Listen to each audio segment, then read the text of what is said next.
Les infos plus importantes de votre matinée, c'est celle-ci.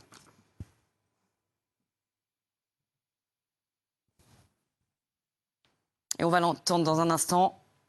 Une question pour la télévision. Voilà, c'est signé, ça y est, ça n'a pas tardé, c'est signé. Les Iraniens, de leur côté, ont également fait la même chose. Bonjour Clémence Renard, vous êtes à Washington pour BFM TV, vous êtes avec Marion Diel-Pierre, le président américain qui était en France donc hier soir, qui est rentré d'ailleurs sur les terres américaines aujourd'hui. Clémence, comment est perçue cette signature du côté des Américains ? Pour BFM TV, je voulais également vous montrer cette photo parce que c'est le Premier ministre pakistanais qui, lui, à son tour, a signé cet accord aujourd'hui. Ça date de ce matin. D'ailleurs, je vous rappelle, le Pakistan, c'est le pays médiateur depuis le début de ces négociations. D'ailleurs, il a également affirmé, le Premier ministre, qu'une cérémonie aura bien lieu demain en Suisse. Et également, on a appris là à l'instant que les négociations allaient justement reprendre dès demain, justement en Suisse. Alors, je vous rappelle que le Premier ministre pakistanais explique que c'est pour commémorer cet événement marquant et donner le coup d'envoi, donc des discussions techniques. C'est un accord, Clémence nous le disait, composé de plusieurs points, 14 précisément, qui vont être discutés donc dès demain et durant les 60 prochains jours. Il sera notamment question de l'épineuse question du nucléaire.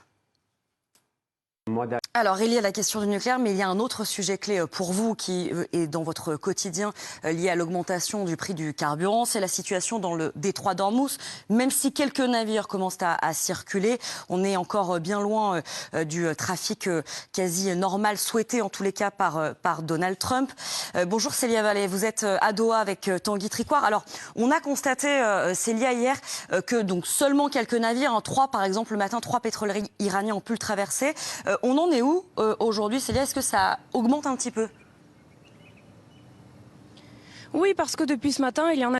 On va s'éloigner un petit peu du Moyen-Orient et on va prendre la direction de la Russie parce que je voulais vous montrer ces images qui sont assez impressionnantes. Alors nous sommes dans la banlieue très proche de Moscou. Voilà, c'est un drone qui arrive. Vous le voyez sur une tour d'habitation. Il y a également une raffinerie a priori qui a été touchée. Le président ukrainien Volodymyr Zelensky qui parle d'une riposte justifiée, ce qui montre que ce sont bien des drones ukrainiens qui sont arrivés jusqu'à Moscou. Les drones, justement, il en était question hier lors de notre échange avec le délégué général pour l'armement en France.